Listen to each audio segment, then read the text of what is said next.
વિદ્યાર્થી મિત્રો good morning. કેમ છો બધા? મજામાં છો ને? હવે આપણે બીજા પાઠની અંદર લાસ્ટ લેક્ચરની અંદર આપણે તફાવત ચલાવ્યો તો આર્થિક વૃદ્ધિ અને આર્થિક વિકાસ વચ્ચેનો તફાવત. હવે વિદ્યાર્થી મિત્રો આપણા બહુ જ અગત્યનો છે, મોસ્ટ આઈએમપી પ્રશ્ન છે, પરીક્ષામાં પૂછાશે જ, એટલે પ્રશ્ન ધ્યાન આપજો. પ્રશ્નનું નામ છે આર્થિક વિકાસના નિર્દેશકો. આ નિર્દેશકના બીજા શબ્દમાં આપણે માપદંડ કહેવાય. શું કહીશું? માપદંડ. પ્રશ્નનું નામ છે આર્થિક વિકાસના નિર્દેશકો. માપદંડ એના વિશે સમજાવો. તો આપણે લખવાનું છે આર્થિક વિકાસના 4 નિર્દેશકો છે. આર્થિક વિકાસના માપદંડ કેટલા? તો 4 ના નામ લખવાના છે. પહેલું રાષ્ટ્રીય આવકનો વૃદ્ધિ દર, બીજું માથાદીઠ આવકનો વૃદ્ધિ દર, ત્રીજું જીવનની ભૌતિક ગુણવત્તાનો આંક, એને ટૂંકમાં PQLI એવું કહેવાય. માનવ વિકાસ આંક HDI. પણ આપણે માત્ર પેલા 4 નામ યાદ રાખવાના છે. ચલો વિદ્યાર્થી મિત્રો, પહેલો વિકલ્પ બને જુઓ. આર્થિક વિકાસના નિર્દેશકો કેટલા આપ્યા? તો 4. કોઈ વાર પ્રશ્ન પૂછાય આર્થિક વિકાસના નિર્દેશકો વિશે જણાવો, તો પહેલો નિર્દેશક છે રાષ્ટ્રીય આવકનો વૃદ્ધિ દર, બીજો નિર્દેશક છે માથાદીઠ આવકનો વૃદ્ધિ દર, ત્રીજું જીવનની ભૌતિક ગુણવત્તાનો આંક PQLI, અને ચોથો છે માનવ વિકાસ આંક એટલે કે HDI. એમાંથી આપણે પહેલો નિર્દેશક સમજાવીશું, રાષ્ટ્રીય આવકનો વૃદ્ધિ દર. તો પહેલા મુદ્દાનું નામ આપ્યું છે કે રાષ્ટ્રીય આવકનો વૃદ્ધિ દર. તો આપણે રાષ્ટ્રીય આવકની વ્યાખ્યા પૂછાય તો લખવાની. રાષ્ટ્રીય આવક કોને કહેવાય? તો ધોરણ 11 માની અંદર આપણે રાષ્ટ્રીય આવક એ આખો પાઠ ભણ્યા, એટલે રાષ્ટ્રીય આવકની વ્યાખ્યા અહીં આપી છે. જુઓ, કોઈ વર્ષના સમયગાળા દરમિયાન ઉત્પાદનના સાધનોની મદદથી ઉત્પન્ન થતી વસ્તુઓના બજાર મૂલ્યને રાષ્ટ્રીય આવક કહે છે. ફરીથી ધ્યાન આપજો. રાષ્ટ્રીય આવકની વ્યાખ્યા શું? કોઈ વર્ષના સમયગાળા દરમિયાન ઉત્પાદનના સાધનોની મદદથી ઉત્પન્ન થતી વસ્તુઓનું બજાર મૂલ્ય.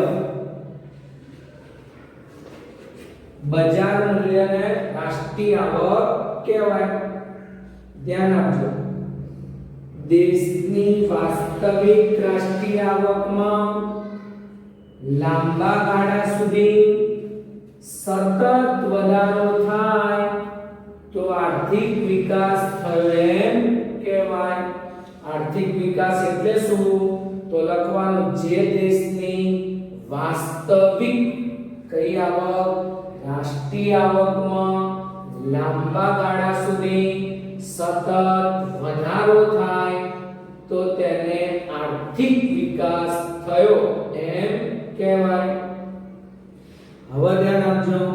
જે દેશમાં અહીંયા બહાર આપીશું રાષ્ટ્રીય આવક ઊંચા દરે વધી હોય, જે દેશની અંદર રાષ્ટ્રીય આવક ઊંચા દરે વધે તો તે દેશના વિકાસનો દર કેવો ગણાય? ઊંચો ગણાય. ટૂંકમાં એવું લખવાનું, જે દેશની રાષ્ટ્રીય આવક ઊંચી અથવા વધુ એ દેશનો વિકાસ વિકાસનો દર ઊંચો ગણાય. આગળ જે રાષ્ટ્રીય આવક નીચા દરે વધી હોય, આપણે લખવાનું જે દેશની અંદર રાષ્ટ્રીય આવક નીચા દરે વધી હોય તો દેશના વિકાસનો દર મંદ ગણાય અથવા નીચો ગણાય. તો આપણે લખવાનું જો દેશમાં, અહીંયા થોડોક આપણે સુધારો કરીશું.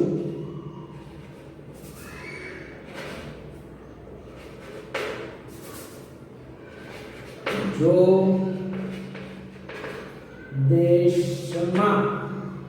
દેશમાં રાષ્ટ્રીય આવક નીચા દરે વધી હોય તો દેશના વિકાસનો દર કેવો ગણાય? મંદ ગણાય. અને લખવાનું છે જો દેશમાં રાષ્ટ્રીય આવકમાં વધારો ન થતો હોય, રાષ્ટ્રીય આવક અને એમાં વધારો ન થતો હોય તે શું બતાવે? સ્થગિતતાની અવસ્થા દર્શાવે છે. આગળ જો દેશમાં રાષ્ટ્રીય આવકમાં ઘટાડો થતો હોય તો દેશના વિકાસની પીછેહટની સ્થિતિ ગણાય.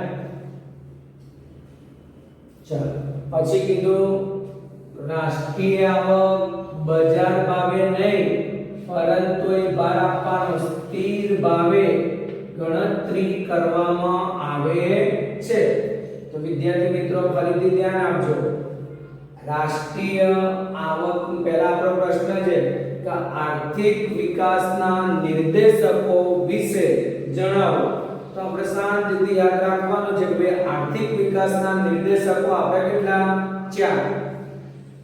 પહેલા નિર્દેશકનું નામ શું?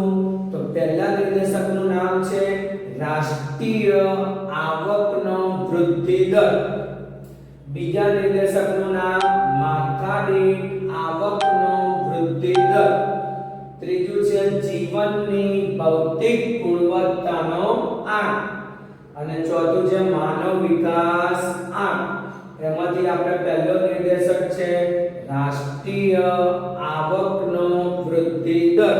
એમાં ક્યારેક પૂછાય રાષ્ટ્રીય આવક એટલે શું, ત્યારે આપણે વ્યાખ્યા લખવાની શું કે કોઈ વર્ષના સમયગાળા દરમિયાન ઉત્પાદનના સાધનોની મદદથી. વિદ્યાર્થી મિત્રો 11મા ધોરણમાં ઉત્પાદનના 4 સાધનો ભણીને આયા: જમીન, મૂડી, શ્રમ, નિયોજક.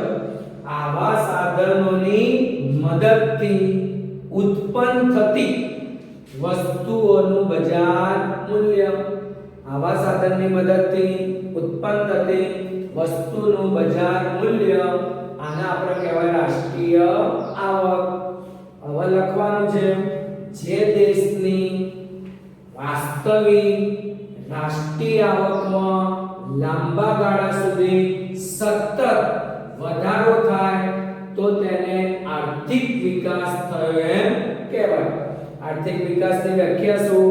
તો જે દેશની લાંબા સમયગાળા દરમિયાન કઈ આવક?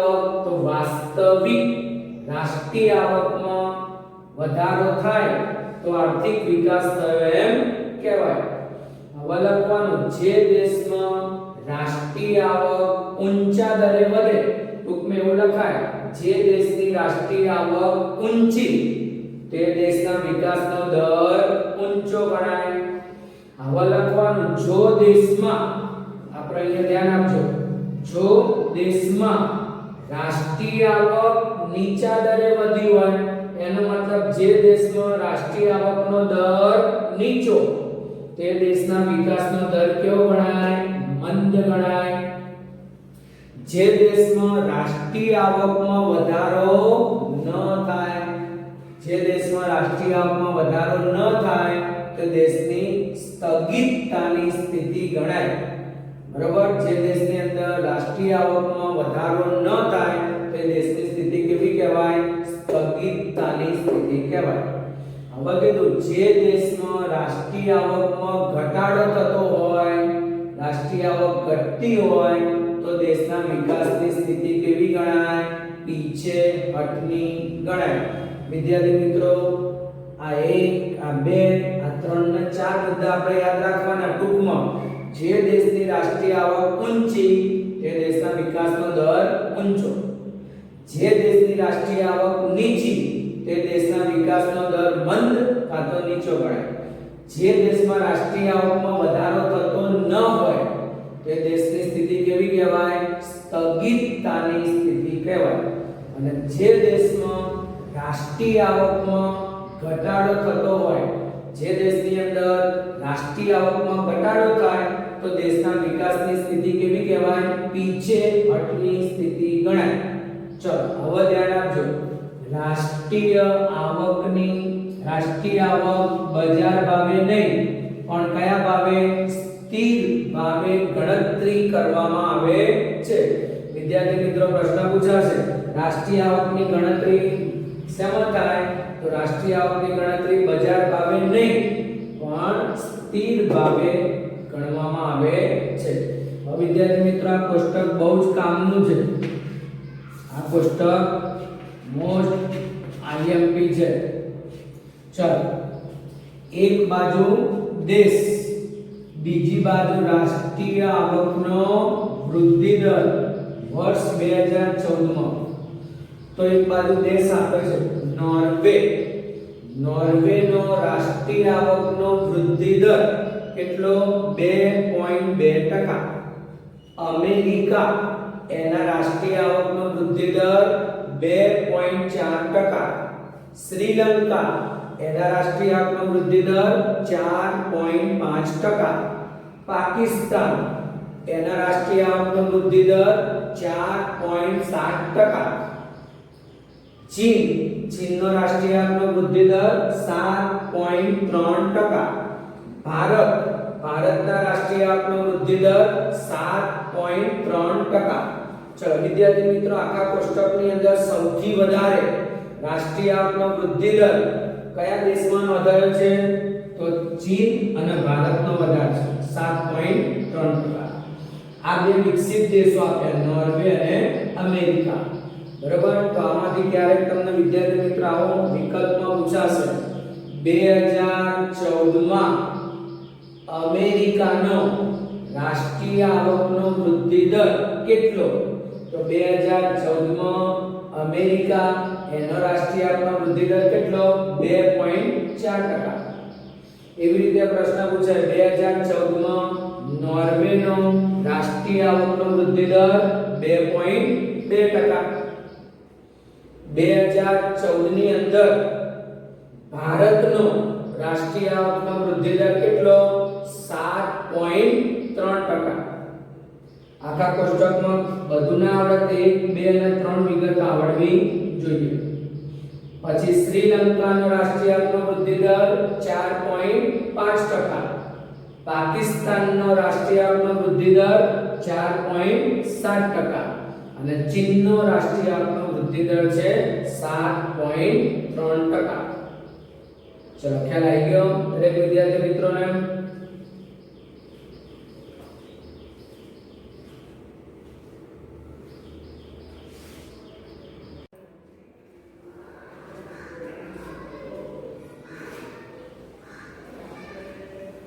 વિદ્યાર્થી મિત્રો, હવે આપણે એક બાજુ દેશ અને બીજી બાજુ રાષ્ટ્રીય આવકનો વૃદ્ધિ દર એ કોષ્ટક ભણ્યા. આખા કોષ્ટકમાંથી આપણને એવી ખબર પડી કે ભાઈ કયા દેશનો રાષ્ટ્રીય આવકનો વૃદ્ધિ દર વધુ છે. તો આમાં બે દેશ હતા, ચીન અને ભારત. કેટલા ટકા? તો 7.3%. તો હવે એમાંથી જ આપણે પ્રશ્ન બનાવીએ છીએ, ધ્યાન આપજો. નોર્વે,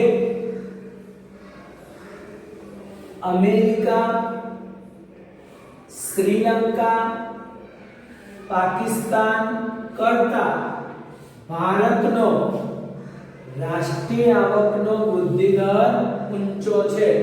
આખા કોષ્ટકની અંદર આપણે જોઈએ તો નોર્વે, અમેરિકા, શ્રીલંકા અને પાકિસ્તાન એના કરતા ભારતનો રાષ્ટ્રીય આવકનો વૃદ્ધિ દર કેવો છે? ઊંચો છે. કેટલો ઊંચો? તો લખવાનો નોર્વે, અમેરિકા કરતા ભારતનો રાષ્ટ્રીય આવકનો વૃદ્ધિ દર 2 થી 3% વધુ છે. કોનો વધારે છે? ભારતનો. આ વિકલ્પમાં ક્યારેક પૂછી શકાય. નોર્વે અને અમેરિકા કરતા ભારતનો રાષ્ટ્રીય આવકનો વૃદ્ધિ દર કેટલો વધુ છે? તો 2 થી 3% વધુ છે. હવે આપણો ટોપિક આવ્યા રાષ્ટ્રીય આવકની મર્યાદાઓ. રાષ્ટ્રીય આવક જે નિર્દેશક છે એની ખામી શું? તો ધ્યાન આપજો. રાષ્ટ્રીય આવકની મર્યાદાઓ 3 છે. પહેલી છે રાષ્ટ્રીય આવકની ગણતરીની મુશ્કેલી. રાષ્ટ્રીય આવકને ગણવાની મુશ્કેલી છે. બીજી મર્યાદા છે વસ્તી અને ત્રીજી મર્યાદા છે રાષ્ટ્રીય આવક ગણવાની જુદી જુદી પદ્ધતિઓ. તો વિદ્યાર્થી મિત્રો ધ્યાન આપજો. રાષ્ટ્રીય આવકની મર્યાદાઓ વાળો પ્રશ્ન 2 માર્ક્સમાં પૂછાશે. 3 મર્યાદા પૂછાય તો 3 માર્ક્સમાં, અથવા 2 માર્કમાં પૂછાય, અથવા આમાંનો કોઈ પણ એક મુદ્દો 2 માર્કમાં પૂછાય. પણ મર્યાદા પૂછાશે. તો રાષ્ટ્રીય આવક ગણવાની મર્યાદાઓ. તો રાષ્ટ્રીય આવક ગણવાની મર્યાદાઓ કેટલી આપી? 3. પહેલું છે રાષ્ટ્રીય આવક ગણવાની મુશ્કેલી. બીજું વસ્તી. ત્રીજું રાષ્ટ્રીય આવક ગણવાની જુદી જુદી પદ્ધતિઓ. તો હવે ધ્યાન આપજો. રાષ્ટ્રીય આવકની ગણતરીની મુશ્કેલી. રાષ્ટ્રીય આવક ગણતરી કરતી વખતે કઈ કઈ મુશ્કેલી પડે? તો પહેલું છે બેવડી ગણતરી. સ્વ વપરાશની વસ્તુઓ. ઘસારો જાણવાની મુશ્કેલી. ગેરકાયદેસરની આવક. કરટાળો. કર ચોરી આવી અને સાટા પદ્ધતિ. નિરક્ષરતા. એક કરતા વધારે વ્યવસાયમાં રોકાયેલા લોકો. આ બધા રાષ્ટ્રીય આવક ગણવાની ખામીના પ્રશ્નો આપ્યા.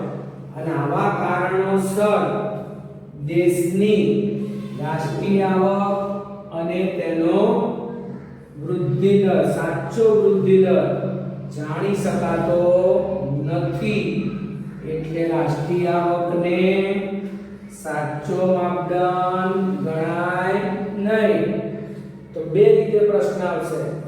એક પ્રશ્ન આવો આવે કે રાષ્ટ્રીય આવકને આર્થિક વિકાસનો સાચો માપદંડ કેમ ન ગણાય?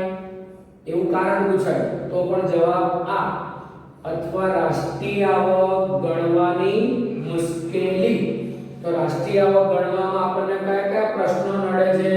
તો પહેલો પ્રશ્ન બેવડી ગણતરી, એટલે 2 વાર રાષ્ટ્રીય આવક ગણવાનો પ્રશ્ન. બેવડી ગણતરી. સ્વ વપરાશની વસ્તુઓ. સ્વ એટલે પોતાના વપરાશ માટે રાખવામાં આવેલી વસ્તુઓ. ઘસારો જાણવાની મુશ્કેલી. કોઈ પણ યંત્ર નવું લાયા હોય, 3 વર્ષ આપણે એનો ઉપયોગ કર્યો હોય તો કેટલા ટકા ઘસારો થયો એવું ચોક્કસ કહી શકાય નહીં. એટલે ઘસારો જાણવાની મુશ્કેલી. ગેરકાયદેસરની આવક. કરટાળો. કર ચોરી આવી પ્રવૃત્તિ. સાટા પદ્ધતિ. સાટા પદ્ધતિ એટલે વસ્તુના બદલામાં, એક વસ્તુના બદલામાં બીજી વસ્તુ આપવાની પ્રથા. નિરક્ષરતા. એક કરતા વધારે વ્યવસાયમાં રોકાયેલા લોકો. આ બધા કારણોના લીધે રાષ્ટ્રીય આવક, તેનો વૃદ્ધિ દર સાચો જાણી શકાતો નથી.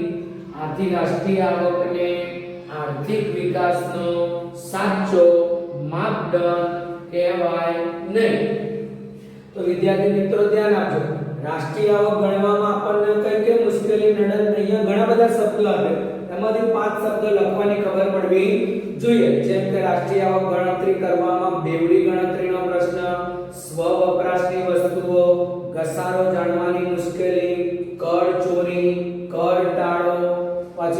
નિરક્ષરતા, એકથી વધારે વ્યવસાયમાં રોકાયેલા લોકોનું પ્રમાણ. આ બધા શબ્દો લખવાના અને આવા કારણોના લીધે દેશની રાષ્ટ્રીય આવકનો વૃદ્ધિ દર સાચો મળતો નથી અથવા સાચો જાણી શકાતો નથી.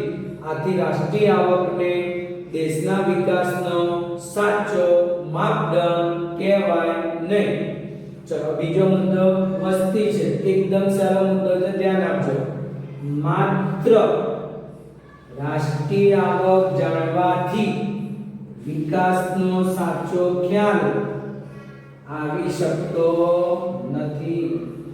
માત્ર દેશની રાષ્ટ્રીય આવક જાણવાથી દેશના વિકાસનો સાચો ખ્યાલ આવી શકતો નથી. જુઓ, ઘણીવાર એવું બને કે દેશમાં વસ્તી વધારે હોય, વસ્તી કેવી હોય? વધારે હોય. રાષ્ટ્રીય આવક ઓછી હોય તો દેશનો વિકાસ થતો નથી. અહીંયા રાષ્ટ્રીય આવકના કોના જોડે ધ્યાનમાં લીધું? વસ્તી જોડે. અહીંયા એવું કીધું માત્ર રાષ્ટ્રીય આવક જાણવાથી દેશના વિકાસનો આપણને સાચો ખ્યાલ આવતો નથી. લખવાનું જે દેશમાં વસ્તી વધારે હોય. ઘણીવાર જેમ કે ભારતમાં વસ્તી વધારે છે, રાષ્ટ્રીય આવક ઓછી છે, તો દેશનો વિકાસ થતો નથી. હવે એનાથી ઉલટું, જો દેશમાં વસ્તી ઓછી હોય, રાષ્ટ્રીય આવક વધારે હોય તો દેશનો વિકાસ થાય. જોઈ લો, જે દેશમાં વસ્તી ઓછી હોય, વસ્તી ઓછી બતાવી, રાષ્ટ્રીય આવક વધારે હોય તે દેશનો વિકાસ થાય. દાખલા તરીકે અમેરિકામાં ભારત કરતા અમેરિકામાં વસ્તી ઓછી, અમેરિકાની રાષ્ટ્રીય આવક વધારે એટલે એનો વિકાસ વધારે. આ ટોપિકમાં વસ્તીની વધઘટ થાય તો રાષ્ટ્રીય આવક વચ્ચે શું થાય અને રાષ્ટ્રીય આવકની વધઘટ થવાથી દેશની સ્થિતિ કેવી થાય એના વિશેનો આ માત્ર ટોપિક છે. તો ફરીથી ધ્યાન આપજો. વસ્તી તો લખવાનું માત્ર રાષ્ટ્રીય આવક જાણવાથી દેશના વિકાસનો સાચો ખ્યાલ આવી શકતો નથી.